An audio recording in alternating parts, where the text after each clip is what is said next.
Jangan lupa subscribe channel YouTube TVRI Bengkulu, like, komen, dan nyalakan notifikasinya.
Oke, baik. Terima kasih pemirsa. Anda masih menyaksikan Berendo, masih bersama dengan Tiara Olivia dan Aditya Anugrah selaku Duta Inklusi OJK.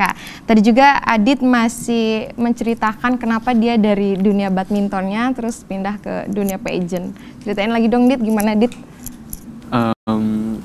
Gimana ya? Kalau fase perpindahannya tuh kayak misalkan di dunia badminton kan kita biasa dunia yang serius gitu. Terus tiba-tiba harus masuk dunia pageant yang kita harus senyum terus, harus charming terus. Dan kalau misalkan kalau di badminton kan kalau kita kesel gitu kan, kayak wah, kenapa sih bolanya keluar gitu? Kenapa sih padahal udah nettingnya udah bagus tapi kenapa masih nggak masuk gitu kan? Tiba-tiba masuk dunia pageant yang kayak kalau salah pun harus kayak harus tetap senyum gitu ya. Harus tetap senyum. Perpindahannya lumayan ya, cuman nggak terlalu signifikan juga karena kan emang kalau di badminton juga disiplin kan. Kesamaannya di sana sih, cuman apa ya, sedikit banyak perbedaan. Cuma kalau tantangan sejauh ini apa, Dit? Tantangan sejauh ini mungkin kalau misalkan masuk dunia pageant harus lebih sering belajar aja kali ya. Karena kita udah menjadi istilahnya public figure gitu kan. Sedikit banyak orang tahu, oh itu putra-putri ini misalkan, oh itu ikut ini, duta itu. Nah, jadi kita juga tantangannya adalah bagaimana kita bisa mengontrol diri sendiri untuk tetap bertingkah sesuai dengan norma seperti menurut Adit. Dan juga setiap sosial media kita juga harus tetap positif istilahnya ya. Kita nggak boleh mau posting sembarangan dan itu merupakan penguasaan diri yang harus kita terus kontrol. Iya, agak sulit nggak? Agak culture shock nggak sih dari tantangan-tantangan? Nggak juga sih sebenarnya, karena emang Adit nggak terlalu fanatik kalau sama sosial media. Cuman jadinya kalau misalnya kita masuk dunia pageant ini, kita juga dituntut buat aktif sosial medianya kan. Adit yang biasanya kayak postingannya kosong misalkan 1, 2, tiba-tiba harus apa gitu, misalkan harus kesini ke situ harus memperkenalkan itu. Cuman Adit seru sih, kayak oh ternyata ini dunia yang selama ini nggak saya geluti, ternyata seru juga ya. Yang belum kita coba belum tentu nggak seru gitu. Oke, pemirsa, itu kalau dari Adit nih. Kalau dari Olive sendiri, apakah memang Olive ini memang sudah ada di dunia pageant sebelumnya kah atau belum? Oke, untuk Olive sendiri sebenarnya ini pertama kali juga. Karena awalnya juga sih coba-coba nih, pengen keluar dari zona nyaman. Alhamdulillah diamanahkan menjadi duta inklusi keuangan OJK. Jadi awalnya itu belum pernah nih, cuma Olive itu suka kayak ikut nari gitu, jadi udah mengarah ke situ sih sebenarnya. Cuma kalau untuk berkompetisi, ikut pageant itu belum pernah sebenarnya, ini pertama kalinya. Berarti hobinya nari ya? Iya. Nari, tapi itu satu jalur lah ya, nggak terlalu beda lumayan. jalur sama Adit yang darinya badminton ke dunia pageant. Kalau Olive sendiri masih ada tantangan tersendiri nggak, Liv?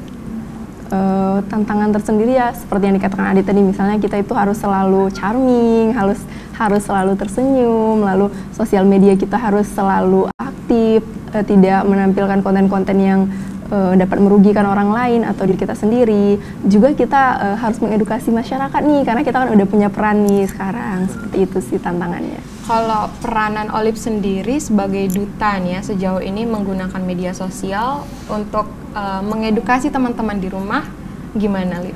Kalau Olive sendiri sih mungkin lebih aktif membuat konten nih, misalnya tips-tips tentang keuangan, bagaimana mengolah keuangan, bagaimana kita mengatur keuangan kita lah, sebegitunya. Oke, berarti bisa dikatakanlah sudah berproses ya? Iya, kebetulan Olive juga kan kuliah di bidang akuntansi, jadi sejalan nih sama duta inklusi keuangan OJK. Berarti tidak terlalu jauh ya? Iya. Kalau Adit gimana? Kalau untuk Adit di jurusan ilmu komunikasi juga sebenarnya sejalan juga ya, karena kan kita komunikasi ya secara nggak langsung public relation juga, kita untuk menjelaskan literasi dan edukasi ini kepada masyarakat memerlukan kecakapan berbicara juga kali ya. Dan alhamdulillah di ilmu komunikasi salah satu standar kita ya minimal harus bisa berbicara dengan orang banyak, nggak gugup lagi seperti itu. Sejauh ini kalian sudah di dunia pageant, apa saja yang sudah kalian berikan kepada masyarakat mungkin lewat proker-proker? Ada kan kita nyebutnya proker ya? Iya. Sejauh ini apa aja sih prokernya udah terjalankan, so far so good kan?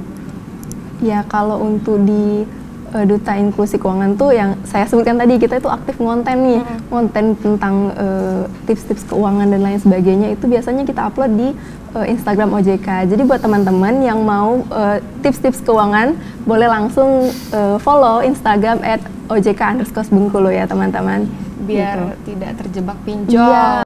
Balik lagi Biar ya, nggak terjebak pinjol, biar kita bisa mengolah keuangan dengan baik. Jadi masa depan kita lebih aman nantinya pastinya. Karena itulah pentingnya literasi tadi ya. Iya. Kalau menurut teman-teman nih, literasi di Indonesia ini udah baik apa belum sih sebenarnya?